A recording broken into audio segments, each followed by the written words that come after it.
উনি একজন রেপিস্ট, উনি আমার একজন এক্স শ্বশুর ছিল, উনি আমার সাথে অন্যায় করেছে। মুখে বলতেছে বিয়ে করবে কিন্তু বিয়ে করছে না, কিন্তু আমাকে সে ওই ব্যাড টাচগুলো করছে। আসসালামু আলাইকুম দর্শক মণ্ডলী, আশা করি আপনারা সকলে অনেক ভালো আছেন। এবার উপদেষ্টা হাসান আরিফ সম্পর্কে লোমহর্ষক তথ্য জানালো পুত্রবধূ। সেই শ্বশুর যে নাকি পুত্রবধূকে ধর্ষণ করেছে বলে এমনই তথ্য দিয়ে যেভাবে সেই মুয়াজ আরিফ তার সেই স্বামী যে নাকি 3 বছর পূর্বে সেই স্ত্রীকে তালাক দিলেও 3 বছর যেভাবে শ্বশুর কর্তৃক সেই বাড়িতে আটকে রেখে তাকে অমানবিকভাবে ধর্ষণের সম্মুখীন করা হয় বলে সেই বোনটির যে বক্তব্য ছিল, আপনাদের সামনে একটি ভিডিও ক্লিপ তুলে ধরবো। উপদেষ্টা হাসান আরিফ সম্পর্কে সেই লোমহর্ষক বর্ণনায় যেভাবে সেই পুত্রবধূর তথ্য উঠে এসেছে, আপনাদের সামনে সেই পুত্রবধূর কথা শোনাবো। নিজের সেই সন্তানদের মুখ চেয়ে যেভাবে 3 বছর সেই ঘরে আবদ্ধ, এমনকি নিজে যেভাবে ধর্ষণ হয়েছে বলে নিজের বর্ণনায় সেই বিষয়টি যেভাবে তুলে ধরেছে সেই বোনটি। চলুন প্রথম সেই ভিডিও ক্লিপে তার কথা শুনে আসি, তারপর সেই সম্পর্কে তথ্য নেব। হোক আর যা ইচ্ছা তাই হোক, আমার বাচ্চাদের দাদা উনি একজন রেপিস্ট, উনি আমার একজন এক্স শ্বশুর ছিল, উনি আমার সাথে অন্যায় করেছে। 2018 সাল থেকে এই পর্যন্ত আমার সাথে নির্যাতন আমি শিকার হয়েছি।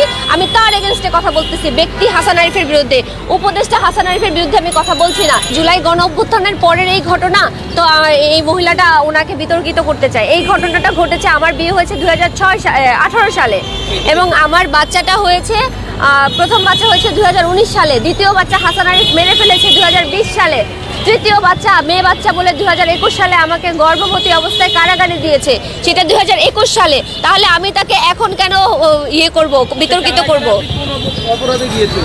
কোনো অপরাধে না, মিথ্যা একটা মামলা দিয়ে আমাকে 326/307 সেকশনে আমাকে কারাগারে দিয়েছে। পিবিআই এবং নিউ মার্কেট থানা দুইটাই আমাকে এফআরটি দিয়েছে, কারণ এই মামলায় তারা কোনো কিছুই পায় না। একটা মিথ্যা মামলা দিয়ে আমাকে 9 মাসের অন্তঃসত্ত্বা অবস্থায় গ্রেফতার করেছে। আপনারা এগুলি সব ইউটিউবে দেখতে পারবেন, কত শো নিউজ হয়েছে তাদের এগেনস্টে, কিন্তু তাদের কখনোই কোনো এগুলি নিয়ে মাথা ব্যথা নাই। এগুলি কোনো সাজানো ঘটনা নয়, এগুলি একদম সুস্পষ্ট সত্য কথা। আচ্ছা, একটা প্রশ্ন তো চলে আসতেছে যে ঘরের সমস্যা, এটা ঘরের সমস্যা না। প্রথমত এই কথাটা বলে সে তাকে বাঁচাতে চাইছে, এটা অবশ্যই ঘরের সমস্যা না। এটা যদি ঘরের সমস্যা হইতো তাহলে এটা আমার ডিভোর্স, আপনার আর মানুষের ডিভোর্স হয় না? প্রতিদিন শত শত ডিভোর্স হচ্ছে না?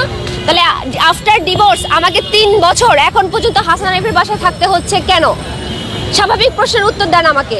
আমার ডিভোর্স হয়ে গেছে 2021 সালের 29 এপ্রিল, আজকে 2024 সাল, আমাকে কেন হাসান আরিফের বাড়িতে এখনো থাকতে হয়? আমি ওনার প্রফেশন নিয়ে কথা বলতে চাই না। উনি উপদেষ্টা হোক আর যা ইচ্ছা তাই হোক, সেটা আমার বিজনেস না। আমার বিজনেস হচ্ছে আমার বাচ্চাদের দাদা উনি একজন রেপিস্ট, উনি আমার একজন এক্স শ্বশুর ছিল, উনি আমার সাথে অন্যায় করেছে। 2018 সাল থেকে এই পর্যন্ত আমার সাথে নির্যাতন আমি শিকার হয়েছি। আমি তার এগেনস্টে কথা বলতেছি, ব্যক্তি হাসান আরিফের বিরুদ্ধে, উপদেষ্টা হাসান আরিফের বিরুদ্ধে আমি কথা বলছি না। হ্যাঁ, উপদেষ্টা হাসান আরিফের বিরুদ্ধে এখন আমি কথা বলছি, কারণ সে তার ক্ষমতার অপব্যবহার করে আসামিকে গ্রেপ্তার হতে দিচ্ছে না, মামলা হতে দিচ্ছে না। ওই হাসান আরিফকে নিয়ে আমি কথা বলতে চাই। যখন আমি এই প্ল্যাটফর্মে আসছি, পুলিশের কাছে আসছি, তখন যখন পুলিশ আমার মামলাটা স্বাভাবিকভাবে সাধারণভাবে নেওয়ার কথা, সেই মামলাটা স্বাভাবিকভাবে যখন হচ্ছে না, যখন ওই উপদেষ্টা হাসান আরিফের প্রভাবের কারণে হচ্ছে না, তখন আমি উপদেষ্টা হাসান আরিফকে নিয়ে কথা বলতে চাই। কিন্তু আমার সাথে ঘটে যাওয়া ঘটনার যা কিছু 4 দেয়ালের মাঝে ঘটেছে, সেইটা হচ্ছে ব্যক্তি হাসান আরিফ। সেই ব্যক্তি হাসান আরিফকে নিয়ে আমি অবশ্যই কথা বলবো। তাতে সে বিতর্কিত হলো না কি হলো, আই ডোন্ট কেয়ার। আমার কাছে এই মুহূর্তে কোনো এভিডেন্স নাই। সমস্ত ল্যাপটপ আর সমস্ত এভিডেন্স হাসান আরিফের ছেলে মুয়াজ আরিফ কায়দা করে নিয়েছে। এখন আমি যদি এই কথা বলে ফেলি যে এটা করেছে, এখন আপনারা আমার কাছে এভিডেন্স চাইবেন, পুলিশ এভিডেন্স চাইবে, আমি তো এভিডেন্স দিতে পারবো না, তখন আমি মিথ্যাবাদী হয়ে যাব। সো এই বিষয়টা নিয়ে আমি এই মুহূর্তে কথা না বলি। আমি কিছু এভিডেন্স জোগাড় করার চেষ্টা করছি, এভিডেন্স পাওয়া মাত্রই আমি মুখ খুলবো। একটু আগে আপনি বলেছিলেন যে হাসান আরিফ এপিস বলেছিলেন আপনি, মানে এটা কি ক্লিয়ার?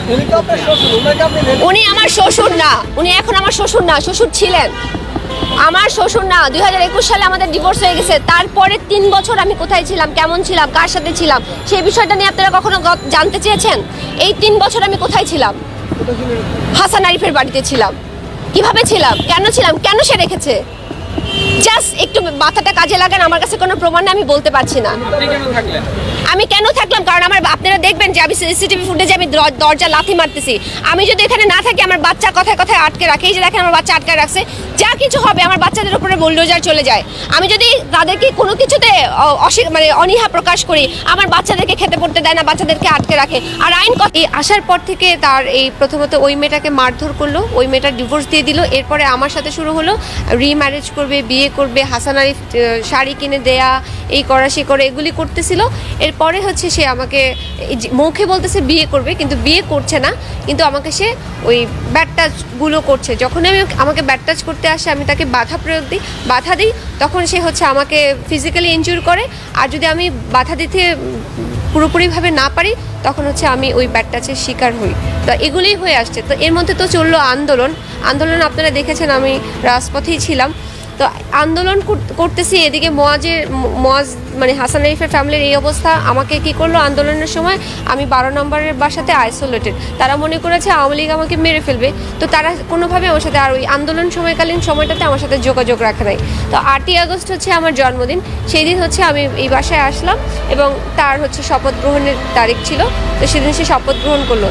এরপর থেকে হচ্ছে আবার তার ক্ষমতাগুলো দেখানো হয়েছে। 8 তারিখেই আমাকে হচ্ছে বলতেছে যে এবার তোমাকে ছিঁড়ে বিড়ে খাবো, এবার আমিও দেখবো তোমার পপুলারিটি বেশি না আমার পপুলারিটি বেশি। আমি তো বুঝতেছি না আমার কিসের পপুলারিটি। শত্রুতা সৃষ্টি হলো যে তারা চায় না আমি তাদের সম্পর্কে মানে তাদের যে মুখোশটা সেটা আমি খুলে ফেলি, কারণ সেটা এখন উপদেষ্টা, তার মুখোশটা যাতে আমি না খুলে ফেলি, কারণ তো সব এভিডেন্স সে নিয়ে গেছে। তারা যে কোনোভাবে আমাকে আটকে রাখতে চায়। এই তথ্যগুলো আমার একতরফা না শুনে আমি যে তথ্যগুলো আপনাদেরকে দিচ্ছি, কাইন্ডলি তাদের কাছ থেকে জানেন যে এই মেয়েটা যা বলছে এটা সত্যতা কী কী।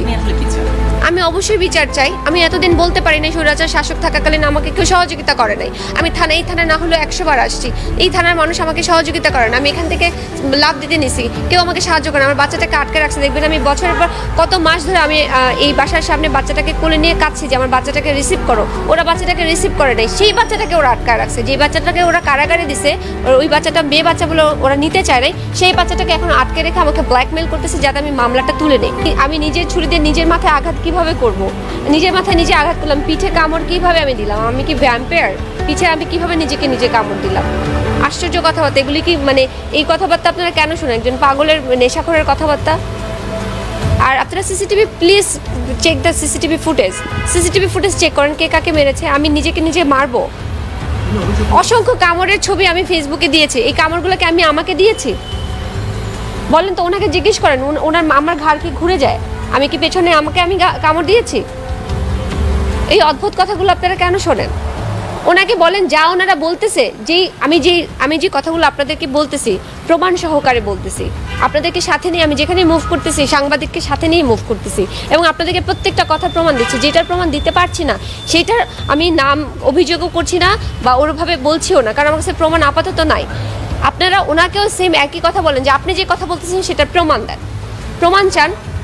ওনারা তো প্রমাণ দিতে পারছেন। শ্বশুর হাসান আরিফ যে নাকি পুত্রবধূকে ধর্ষণ করেছে বলে পুত্রবধূর ভাষ্যমতে যে সেই বিষয়টি উঠে এসেছে, সেই হাসান আরিফ যে নাকি উপদেষ্টা হলেও সেখানে সেই পুত্রবধূর বক্তব্য ছিল, আমি ব্যক্তিগতভাবে হাসান আরিফ সম্পর্কে কথা বলতে যাচ্ছি, কারণ যেভাবে আমাকে ধর্ষণের সম্মুখীন করা হয়েছে। ওয়াজ আরিফের সেই স্ত্রী 3 বছর পূর্বে যেভাবে তাদের সেই বিবাহ বিচ্ছেদ হলেও নিজের সন্তান সহকারে যেভাবে সেই বদ্ধ ঘরে তাকে আটকে রেখে নিজে যেভাবে ধর্ষণের বিষয় নিয়ে সেই বোনটি যেভাবে প্রতিবাদ করেছে, অবশ্যই আমরা চাই সেই বোনটির জন্য তার ন্যায্য অধিকার এমনকি তার সেই যে দাবি রয়েছে অবশ্যই সেগুলো পূরণ হোক।